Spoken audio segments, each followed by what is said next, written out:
it's pretty simple. I win. Google me.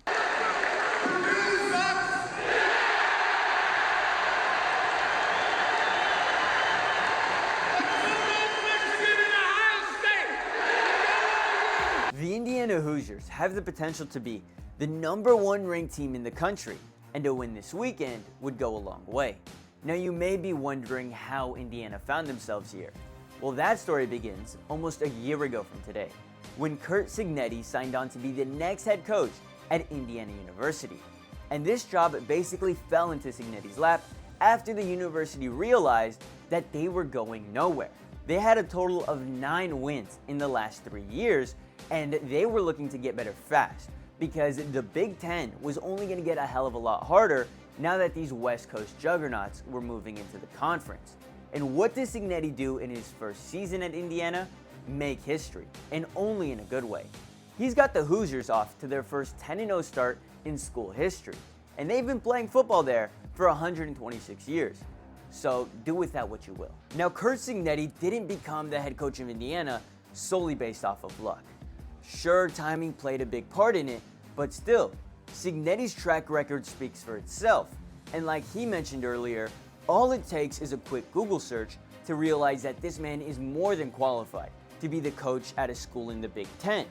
He has more than 41 years of coaching experience under his belt and has spent the last 13 of those years as a head coach. He has never been fired from a coaching job, only promoted. The reason that Curt Cignetti has been at 4 different schools in the last 13 years is because of the amazing work he's doing at each one of these programs. They have seen an unimaginable amount of success when Curt Cignetti became their head coach, and the same is true for Indiana. But of course, winning all of your games and dominating on a week-to-week basis just isn't enough for some people. You see, the biggest critique that Indiana football has had to face this season is that some will argue the only reason the Hoosiers are still undefeated is because their schedule is extremely easy. And they'll point to the fact that Indiana's strength of schedule currently sits at 106 out of the 134 teams in the FBS, in the range of a South Alabama, Fresno State, or even a Hawaii. And to those people I say, that isn't Indiana's fault. They just play whoever's in front of them. And you have to remember, these schedules are put together a year in advance, if longer. Indiana had no way of knowing that their big opponents were going to be total failures. I mean, they've got teams like UCLA and Nebraska, who were projected to be in the top 25 this season. They've also got both teams who were in the national championship less than a year ago on their schedule. They had no way of knowing that both programs were going to fall off a cliff after peaking as high as they did.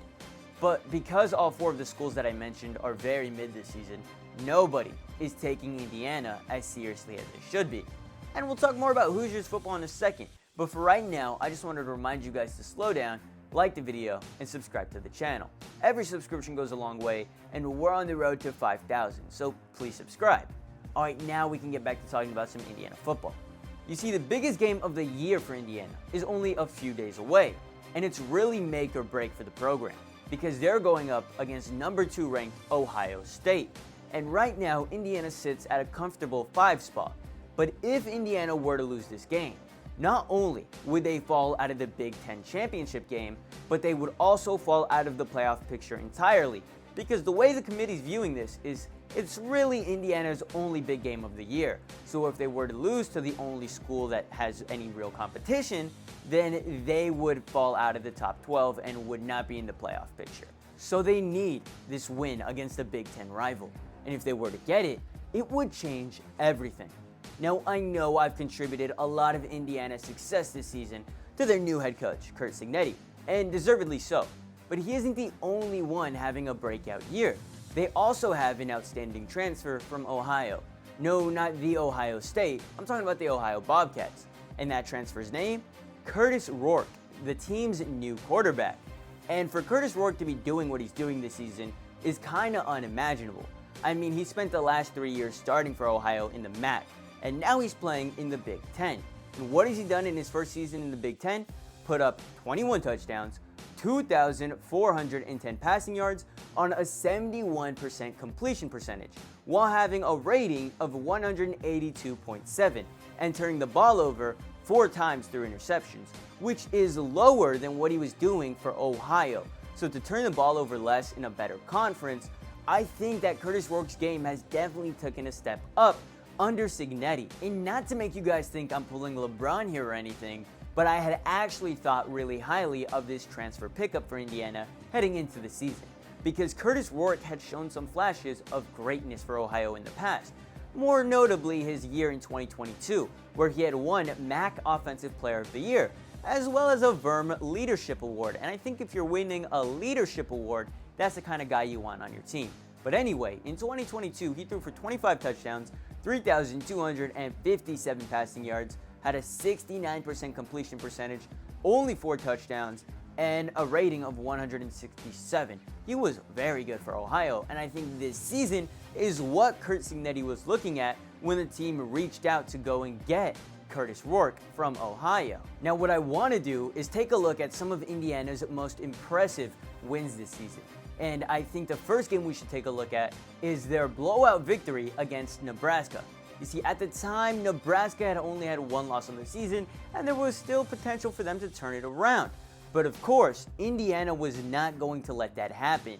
What do? Lock up on defense. Dylan Raiola throws for 3 interceptions, has a terrible game, and this is really the beginning of the end for Dylan Raiola's season, because he just hasn't really been the same since for Nebraska.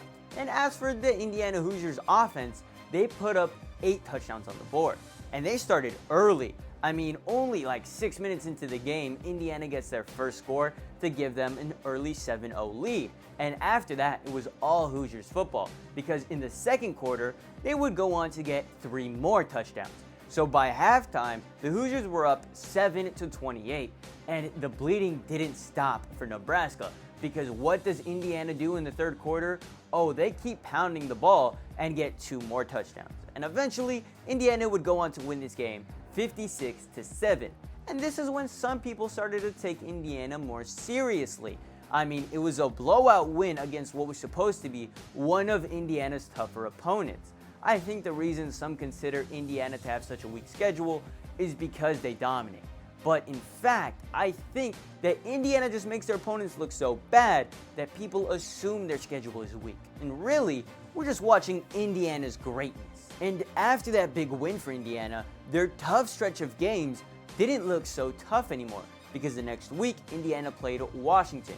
And while Indiana held the lead for the entirety of the game, Washington did keep biting back into their lead, and it stayed in it for most of the game. But still, it wasn't enough, as Indiana routed them to a 31-17 victory. Next up, they had Michigan State. And that game was over by the third quarter, because while Michigan did take a 10-0 lead, it was all Indiana football. They put up 47 unanswered points on the Spartans' head. And finally, last week's game against Michigan. Now that is where things got scary, because if Indiana went on to lose that game against Michigan, then we may not be making this video right now. I for sure would not be making this video.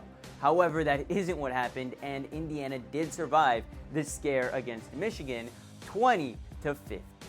And those stretch of wins bring us to present day, where Indiana currently sits number 2 in the Big Ten Conference, which is exactly where they need to stay, because as long as the Hoosiers make the Big Ten title game, they will most definitely be a lock for the college football playoffs. But anyway, I think I've said everything I've wanted to. Just want to give a huge shout out one last time to Curt Cignetti and what he's done for that program in 1 season. He's got us talking about Hoosier football. Unheard of. But like I said, catch y'all later. Much love. Deuces.